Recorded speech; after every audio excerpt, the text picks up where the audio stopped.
मोहल्ले के नए साल की पार्टी में गांव और शहरी बहू का पहनावा। ये ब्राउन वाली जैकेट पहनूं या ब्लैक वाली? ये ब्लैक वाली ज्यादा अच्छी लग रही है, ये पहन लेती हूँ। और फिर इस पर ये गोल्डन इयररिंग्स भी अच्छे लगेंगे और साथ में ये व्हाइट कलर का मफलर भी। अब जल्दी से रेडी हो जाती हूँ। बेड पर ढेर सारे तरह तरह के फैशनेबल कपड़े पड़े होते हैं, जिसमें से माया कुछ कपड़े चुनकर ड्रेसिंग टेबल के सामने खड़े होकर बार बार अपने ऊपर लगा रही होती है। और आखिर में कुछ को सिलेक्ट करके माया अब जल्दी से रेडी होती है और ड्रेसिंग टेबल पर रखे मेकअप प्रोडक्ट से अपना काफी लाइट और सटल मेकअप करती है। और आखिर में परफ्यूम लगाकर अपना ऑफिस और लैपटॉप बैग लिए अब माया बाहर डाइनिंग टेबल पर आ जाती है। वैसे बहू, तुमने ये कौन सा परफ्यूम लगाया है? काफी अच्छी खुशबू है इसकी। माँ जी मैं कल ही लेकर आई थी, न्यू ब्रांड निकला है, लाइट फ्रेग्रेंस पर लॉन्ग लास्टिंग है। भाभी आप गलत ही कॉर्पोरेट की लाइन में चली गई। मेरे ख्याल से तो आपको किसी बड़े से ब्रांड के साथ मॉडलिंग करनी चाहिए थी। आपका ड्रेसिंग सेंस काफी अच्छा है। मेरी गर्लफ्रेंड है ना नताशा, उसे भी आपकी ड्रेसिंग सेंस की काफी तारीफ वो करती है। अरे होगा भी क्यों नहीं, वाइफ किसकी है? क्यों, सही कहा ना मैंने माया? अच्छा जी, सारी मेहनत मेरी बहू करे और तारीफ तेरी। पूरे मोहल्ले में कोई मेरी बहू सा सुंदर है भला? पहनावे से लेकर हर एक चीज में मेरी बहू सब में बेस्ट है। सुबह सुबह अपने घर वालों से इतने अच्छे अच्छे कॉम्प्लीमेंट सुनकर माया काफी खुश होती है। और नाश्ता करके जैसे ही माया घर से बाहर मोहल्ले से गुजरते हुए जा रही होती है कि तभी मोहल्ले की कुछ औरतें, मुझे तो माया का ड्रेसिंग सेंस काफी अच्छा लगता है। हर दिन इसका एक नया लुक देखने को मिलता है। पिछले हफ्ते माया ने जो ड्रेस पहनी थी, मैं तो बिल्कुल वैसी ड्रेस लेकर आई हूँ। अगले हफ्ते हमारी एनिवर्सरी है ना, उस दिन मैं वही पहनूंगी। मोहल्ले की कुछ औरतें भी माया के पहनावे को लेकर काफी तारीफ करती हैं। जिसके बाद अब माया अपने ऑफिस पहुंचती है और ऑफिस में भी उसे काफी अच्छे कॉम्प्लीमेंट सुनने को मिलते हैं। माया, तुझे देखकर तो लगता ही नहीं है कि तेरी शादी को 6 महीने हुए। बिल्कुल अनमैरिड लगती है तू। मुझे लगा था शादी के बाद तू बाकी औरतों की तरह साड़ी सूट में आएगी, लेकिन तेरा ड्रेसिंग स्टाइल तो बिल्कुल नहीं बदला। मुझे भी पहले ऐसे ही लगता था, लेकिन मेरे ससुराल वाले ओपन माइंडेड हैं। उन्हें मेरे इस तरह के कपड़े पहनने से कोई दिक्कत नहीं है, बल्कि वो तो उल्टा मेरी तारीफ ही करते हैं। ऑफिस का सारा काम खत्म करके माया जब शाम को मोहल्ले से गुजरते हुए घर आ रही होती है, तभी मोहल्ले की कुछ औरतें माया को इस तरह के पहनावे में देखकर, आजकल की बहुओं को तो पहनावे का तरीका ही नहीं पता। देखो कैसे कैसे कपड़े पहनकर निकलती हैं ये। अरे मोहल्ले में हम सबकी बहुएं बेटी हैं, लेकिन मजाल है कि वो इस तरह के कपड़े पहने। वही तो। अरे जब इसे इसके ससुराल वाले कुछ नहीं कहते हैं तो हमारे बोलने का क्या मतलब बनता है? छोड़ो। जहां मोहल्ले में कुछ लोग माया के पहनावे को लेकर उसकी तारीफ करते हैं, तो वहीं कुछ लोग अपनी पुरानी सोच के चलते माया को ताने मारने से बाज नहीं आते। उन दोनों औरतों की बातें सुनकर माया उन्हें बिना कुछ जवाब दिए आगे जाने लगती है और मन ही मन, इन लोगों को जवाब देना बेवकूफी से कम नहीं। कुछ बोलूंगी तो बात बढ़ेगी, और जब मुझे कोई प्रॉब्लम नहीं है अपने कपड़ों से, तो इनकी बातों को सुनकर क्यों मैं इन्हें जवाब देने में अपना टाइम वेस्ट करूं। इतना कहकर माया अब सीधा अपने घर में आ जाती है। और ऐसे ही कुछ दिन गुजर जाते हैं। माया के पड़ोस में ही सरिता देवी का परिवार रहता था, जो सोच से मॉडर्न तो थे, लेकिन बहू बेटियों के पहनावे में अंतर भी करना जानते थे। आज सरिता के बेटे उमंग की शादी होती है।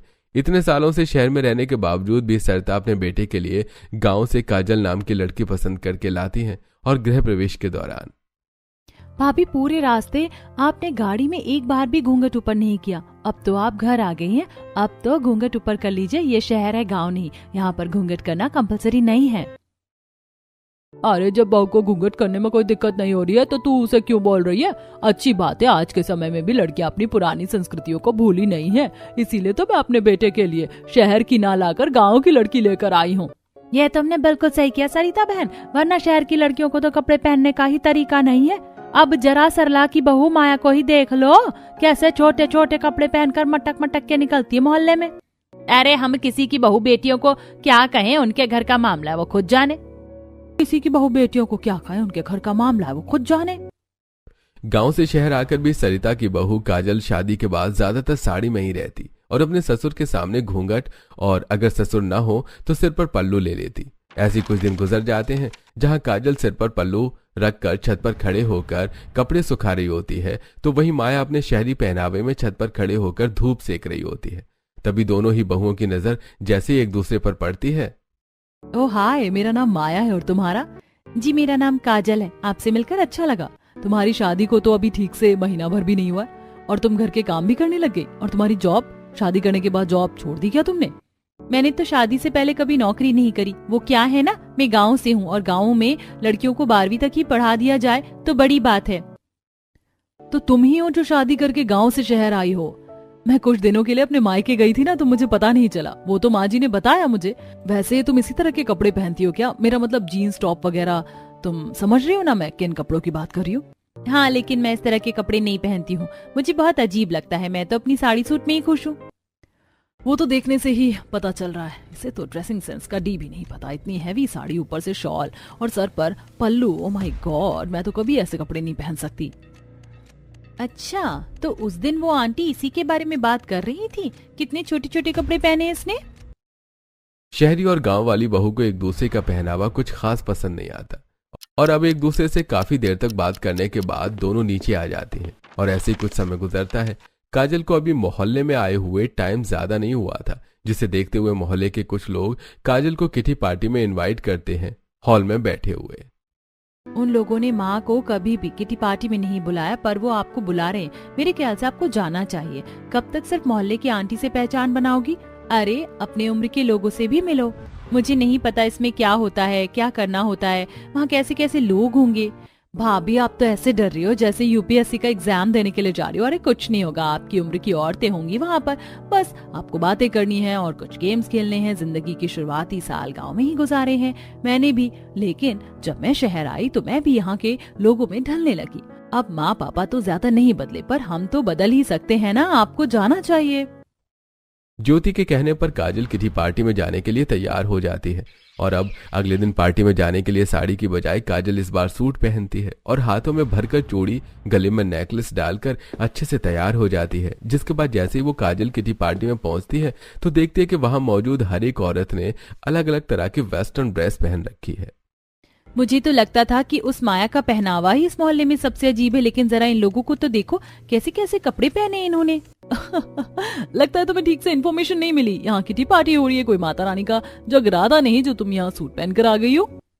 आंचल की बात सुनकर पार्टी में मौजूद सभी औरतें काजल पर हंसने लगती हैं कि तभी वहां माया आती है जिसने एक सुंदर सा वन पीस पहना होता है।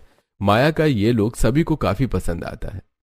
तुमने तो आते ही किटी पार्टी में जान डाल दी। तुम्हें अच्छे से पता है कि कहाँ कौन से कपड़े पहनने चाहिए। तुम्हारा पहनावा तो हमेशा से ही बेस्ट होता है, और नहीं तो क्या, वरना कुछ लोगों को तो कपड़े पहनने का सेंस ही नहीं है। माया ने इनडायरेक्ट काजल को ताना दिया होता है, जिसे काजल समझ तो जाती है लेकिन वो कुछ नहीं कहती। ऐसे समय गुजरता रहता है और आज मोहल्ले में काफी बड़ा जागरण होने वाला होता है, जिसके चलते मोहल्ले के सभी परिवार को इसमें बुलाया जाता है। माँ जी ने भी एकदम से बताया कि जागरण में जाना है, और मेरे पास तो कोई सूट भी नहीं है और एक ही साड़ी रखी है, वो भी कितनी हैवी है। वो तो मैं पहन नहीं सकती। अब मैं क्या करूं? अरे हाँ, याद आया, मेरे पास वो टॉप है ना, उसे पहन लेती हूँ। माया के पास विदाउट शोल्डर एक लॉन्ग टॉप होता है, जिसकी बॉटम के लिए माया प्लाजो चुनती है और गले में एक चुन्नी डाल लेती है। तो वहीं दूसरी तरफ काजल जागरण के लिए एक सुंदर सी लाल कलर की साड़ी पहनती है और अच्छे से तैयार होती है, जिसे देखकर सरिता, बोलो भला कोई सुंदर है मेरी बहू जितना पूरे मोहल्ले में? चलो बहू, जल्दी से सर पर पल्लू ले लो, पल्लू के बिना तो तू अधूरी सी लगती है। जी माँ जी, बस वही ले रही थी।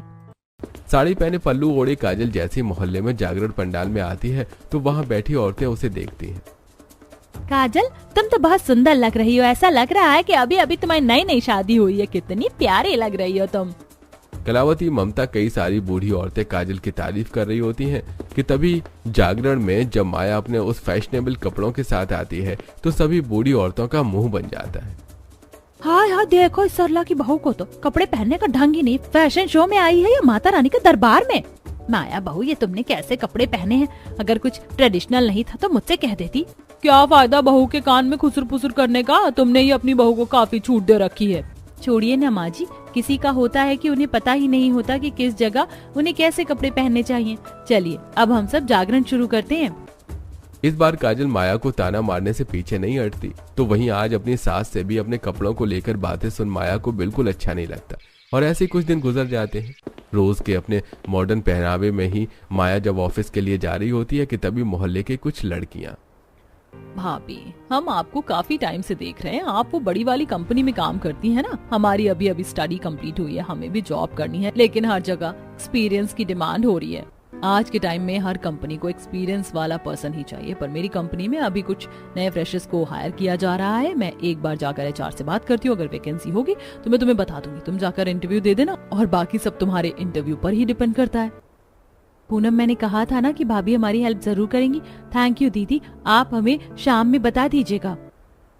कोमल पूनम माया से बात कर ही रही होती है कि तभी अपनी दोनों बेटियों को माया से बात करता देखकर उसकी माँ अमरावती जल्दी से उनके पास आती है और गुस्से से, तुम दोनों यहाँ क्या कर रही हो और इससे क्या बात कर रही थी तुम दोनों?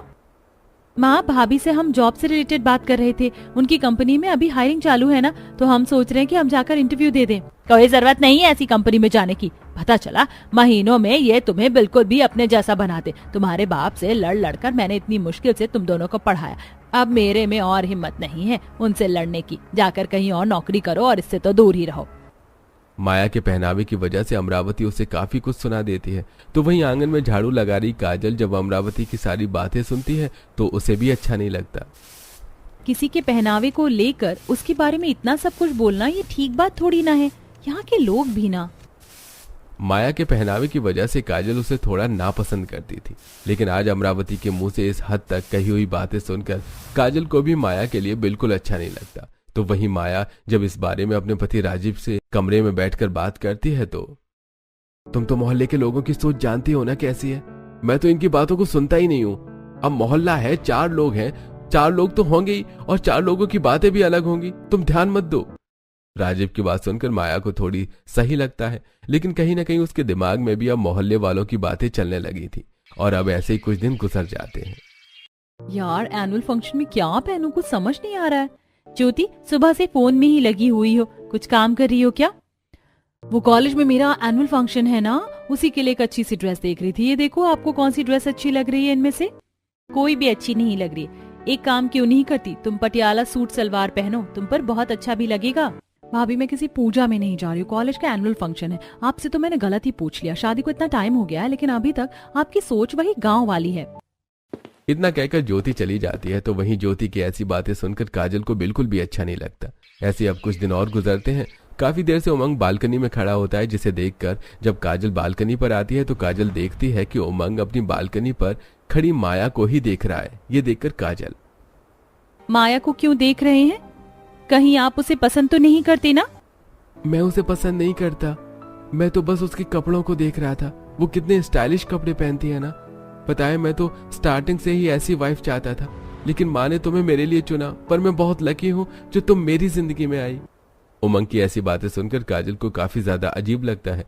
तो वहीं अगले दिन बर्तन धोते धोते काजल, कुछ भी हो, लेकिन माया अपने कपड़ों में सुंदर तो बहुत लगती है। अब बूढ़े लोगों का क्या है, वो तो अपने जमाने की ही सही समझते हैं, लेकिन रहना तो हमें आज के इस नए जमाने में है ना।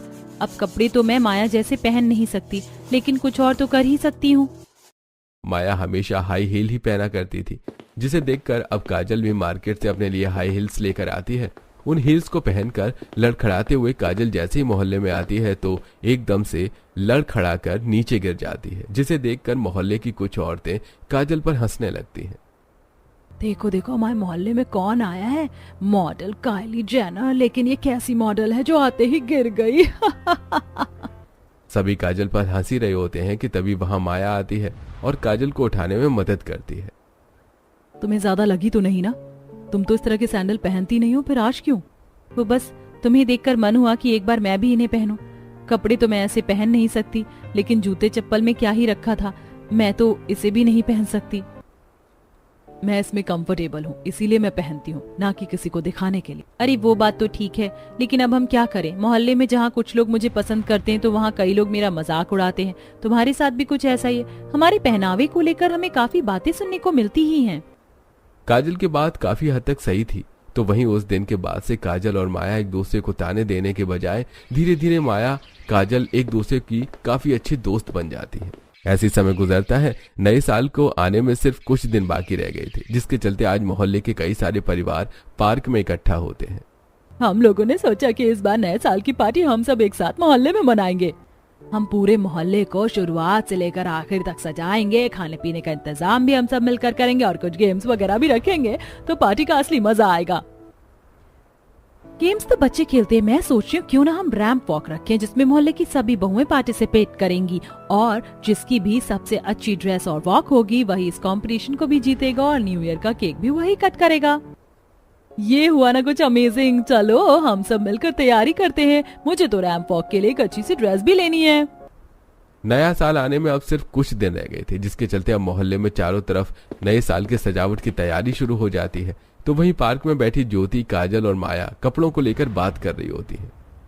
मुझे तो कुछ समझ ही नहीं आ रहा कि मैं रैंप वॉक के लिए क्या पहनूं। अगर मैंने अपनी कोई वेस्टर्न ड्रेस पहनी फिर से मोहल्ले की सभी औरतें ताना देने लगेंगी और मैं नहीं चाहती कि नए साल पर मेरी किसी से बहस हो। मेरे पास तो साड़ी सूट के अलावा कुछ है ही नहीं।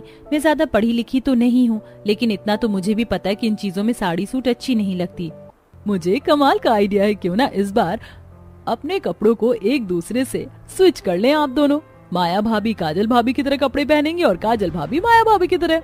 मैंने कभी इस तरह के कपड़े नहीं पहने हैं और फिर लोग क्या कहेंगे, और घर वाले। भाभी लोगों का तो काम है कहना, वो कभी शांत नहीं होंगे, लेकिन इससे आप दोनों को एक नया लुक मिलेगा और क्या पता इस न्यू लुक से आप लोगों की बोलती बंद करवा दो। काजल ज्योति बिल्कुल ठीक कह रही है, हमें इस बार इसे ट्राई करना चाहिए। अगले दिन ही ये तीनों पास के मॉल से ही सबसे पहले शॉपिंग करने के लिए जाती हैं। काजल, ये लहंगा कैसा दिख रहा है? इसका तो कलर भी काफी हल्का सा है। ये तो बिल्कुल शादी वगैरह के लिए सही है, ना कि रैंप वॉक के लिए। मेरे ख्याल से तुम्हें ये ड्रेस लेनी चाहिए। ये देखो कितनी अच्छी लग रही है।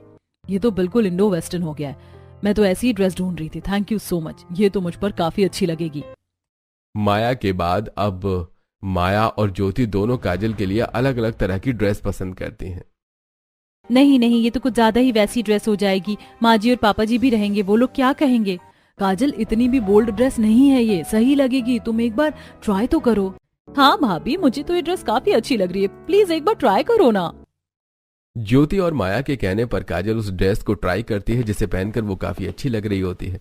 और अब शॉपिंग के बाद वो तीनों घर आ जाती हैं, जहां माया काजल को रैंप वॉक करना सिखाती है। काजल बुक को बैलेंस करते हुए हील्स पहने आगे बढ़ती है और एकदम से लड़खड़ाते हुए नीचे गिर जाती है। तीसरी बार है जो मैं गिरी हूँ। हील्स पहनना जरूरी है क्या? मैं चप्पल ही पहन लूंगी ना। जिस तरह की तुम्हारी ड्रेस है उसके नीचे चप्पल बिल्कुल भी अच्छी नहीं लगेगी। चलो अब चुपचाप से खड़ी हो और कोशिश करो, ऐसे हार नहीं मानते। माया के कहने पर काजल अब दोबारा से उठती है और कई बार हील्स पहनकर चलने की कोशिश करती है, धीरे धीरे, जिससे अब काजल ठीक तरीके से वॉक करना सीख जाती है। और अब ऐसे कुछ दिन गुजरते हैं और आज आखिरकार 31 दिसंबर का दिन होता है। पूरे मोहल्ले में नए साल की तैयारी लगभग हो चुकी थी। साथ ही साथ मोहल्ले के लोगों के लिए खाने पीने की कई तरह की चीजें भी मौजूद होती हैं। बच्चे तरह तरह के गेम्स खेल रहे होते हैं और अब सभी लोग नए साल की पार्टी के लिए तैयार होकर धीरे धीरे अपने घरों से बाहर निकलना शुरू करते हैं। आजल, तुम्हारी ड्रेस तो काफी अच्छी लग रही है। पता है, मैंने भी ऐसे ही एक ड्रेस मॉल में देखी हुई थी। अच्छा हुआ मैंने नहीं ली। मेरी तो ड्रेस मेरे पति लेकर आए थे। मेरे लिए अच्छी है ना? तुम्हारा भी ये नया लुक काफी अच्छा लग रहा है। मुझसे तो वेट ही नहीं हो रहा, जल्दी से सभी लोग आए और हम रैंप वॉक करना शुरू करें। धीरे धीरे करके सभी लोग तैयार होकर बाहर निकल रहे थे। तो वहीं एक कमरे में माया और काजल तैयार होने में लगी होती हैं। अपने साथ साथ माया काजल का भी काफी अच्छा मेकअप करती है। मुझे नहीं पता था कि मेकअप के बाद मैं इतनी सुंदर लगूंगी। मुझे तो इतना मेकअप भी नहीं करना आता, पर मुझे आता है और धीरे धीरे मैं तुम्हें भी सिखा दूंगी। चलो, मेकअप तो कंप्लीट हुआ और बाल भी हमारे सेट हैं। अब जल्दी से ड्रेस पहन लेते हैं। शहरी और गांव वाली बहुएं अब अपनी अपनी लाई हुई ड्रेस पहनकर तैयार होने लगती हैं। तो वहीं बाहर बस रैंप वॉक शुरू ही होने वाली थी। पता नहीं मेरी बहू कहाँ रह गई है। साड़ी सूट पहनने में इतना समय थोड़ी ना लगता है। अब तक मेरी बहू ने भी काफी समय लगा दिया, पता नहीं क्या कर रही हैं। दोनों सास अपनी बहू के आने का बेसब्री से इंतजार कर रही होती हैं। तो वहीं इधर मोहल्ले में अब सभी बहुएं अपनी अपनी बारी आने पर रैंप वॉक करना शुरू कर देती हैं। मोहल्ले में चारों तरफ ताली, शोर और सीटियों की आवाज आ रही थी कि तभी अचानक सारे मोहल्ले की लाइट चली जाती है। ये क्या? ये अचानक मोहल्ले की लाइट क्यों चली गई? अरे नए साल पर ही पनौती होनी थी क्या? लाइट जाने की वजह से सभी लोग काफी ज्यादा परेशान हो जाते हैं कि तभी अचानक मोहल्ले के बीचों बीच लगी स्पॉट लाइट ऑन होती है, जिसके नीचे कोई और नहीं बल्कि दोनों शहरी और गांव वाली बहुएं होती हैं। अपनी अपनी बहुओं को इस तरह के नए अंदाज में देखकर उनके ससुराल वाले काफी ज्यादा हैरान होते हैं। तो वहीं मोहल्ले वालों को भी अपनी आंखों पर यकीन नहीं होता। माया देखो, सभी लोग हमें कैसे हैरानी भरे चेहरे से देख रहे हैं। मुझे तो काफी अजीब लग रहा है। और मुझे काफी खुशी हो रही है। चलो अब इन्हें हम अपना जलवा दिखाते हैं। स्पीकर्स में गाने बजने लगते हैं और अब दोनों ही अपनी ड्रेस लहराते हुए आगे बढ़ती हैं। जहां माया सभी को रैंप वॉक करते हुए फ्लाइंग किस दे रही होती है तो वहीं काजल सभी को हाई कर रही होती है। ये देखकर अरे वाह भाभी, कमाल कर दिया आपने। ऐसा लग रहा है कि रियल की मॉडल मॉडलिंग कर रही हैं। अरे ये सब सच है या कोई सपना? माया को तो फिर भी समझ में आता है, लेकिन एक काजल, इसके कपड़ों को क्या हो गया? 1 से 2 चक्कर लगाकर माया और काजल जाकर अपनी पोजीशन पर खड़ी हो जाती हैं और इसी के साथ सारी लाइट्स ऑन होती है। वाओ, क्या अमेजिंग रैंप वॉक थी आप लोगों की, और साथ ही साथ आपकी ड्रेस फैबुलस। मेरे अकॉर्डिंग तो इस रैंप वॉक के विनर आप दोनों को ही होना चाहिए। सभी जजेस का यही फैसला होता है और इसी के साथ अब काजल और माया दोनों इस कंपटीशन को जीत जाती हैं और सभी मोहल्ले वाले तालियां बजा रहे होते हैं और उनके ससुराल वाले। अरे काजल बहू, ये तुम्हें क्या हो गया? तुम तो कभी इस तरह के कपड़े नहीं पहनती थी। लगता है तुम्हें भी शहरी हवा लग गई है, और जरूर इसके पीछे माया का ही हाथ होगा। क्यों, सही कहा ना मैंने? आपने सही कहा, इसके पीछे माया का ही हाथ है, लेकिन मैं इसके साथ खुश हूँ। और हाँ, ये नया लुक मैंने किसी को दिखाने के लिए नहीं बल्कि खुद के लिए लिया है। भाभी कितनी तो सुंदर लग रही हैं, और अब हम गांव में नहीं बल्कि शहर में हैं। भाभी ट्रेडिशनल कपड़े तो पहनती ही है ना। अगर वो कभी कभी इस तरह का भी पहनावा रखेंगी तो फिर क्या दिक्कत है? काजल, तुम सच में काफी अच्छी लग रही हो। मैंने तो कभी एक्सपेक्ट नहीं किया था कि तुम इन कपड़ों में इतनी सुंदर लग सकती हो। लेकिन माया बहू, तुम्हें क्या हो गया? मैंने कभी नहीं सोचा था कि तुम इस तरह के भी कपड़े पहनोगी। तुम दोनों ने सच में कमाल कर दिया। मुझे तो बहुत खुशी हो रही है कि मेरी बहू कंपटीशन की विनर है।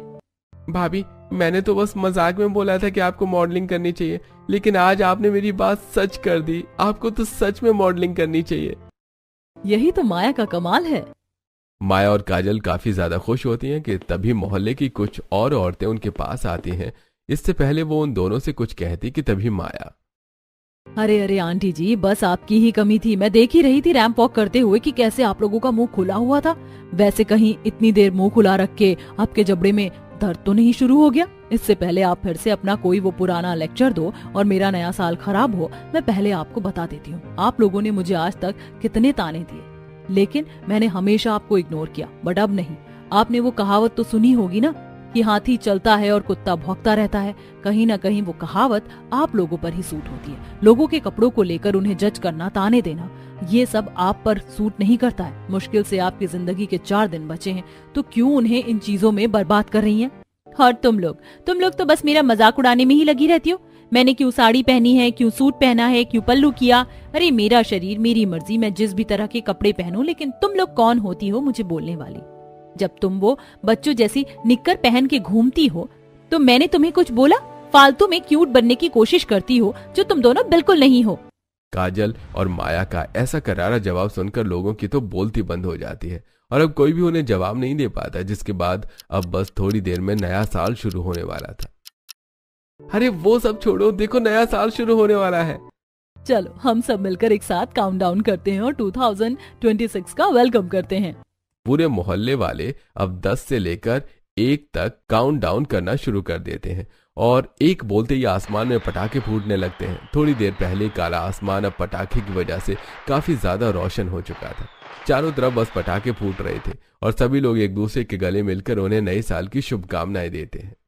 चलो बहन, अब हम भी एक दूसरे से अपनी नाराजगी खत्म करते हैं। इस नए साल पर हम भी बीते बातों को भूलकर दोस्त बन जाते हैं, बिल्कुल अपनी बहू की तरह। हैप्पी न्यू ईयर काजल। हैप्पी न्यू ईयर माया। मैंने सोचा नहीं था कि ये नया साल हमारे लिए इतना अच्छा होगा। आखिरकार हमने उन लोगों को जवाब दे ही दिया जिन्हें हमें बहुत पहले जवाब देना चाहिए था। अब हमें कोई भी कपड़ों को लेकर ताने नहीं देगा। अब जैसा हमारा मन होगा हम बिल्कुल उस तरह के कपड़े पहनेंगी और अब मजाल कि कोई हमें कुछ बोल दे। काजल और माया आज काफी ज्यादा खुश होती हैं। उनके नए साल की शुरुआत ही इतनी बेहद अच्छे तरीके से हुई थी। तो वहीं अब थोड़ी देर में ही न्यू ईयर का केक आ जाता है। अरे अरे सब साइड हटो, देखो न्यू ईयर का केक आ गया है और अब इस केक को रैंप वॉक की हमारी 2 विनर काजल और माया जी कट करेंगी। एक साथ नए साल का केक कट करते हैं और एक दूसरे का मुंह मीठा करते हैं। काजल और माया एक दूसरे का हाथ पकड़कर नए साल का केक कट करते हैं और सबसे पहले एक दूसरे का मुंह मीठा करके अपने ससुराल वालों का मुंह मीठा कराती हैं। और अब उस दिन के बाद से कोई भी दोनों बहुओं को मोहल्ले में उनके कपड़ों को लेकर कुछ नहीं कहता और अब इसी तरह अपने पहनावे के साथ माया काजल एक साथ हंसी खुशी उसी मोहल्ले में रहती हैं।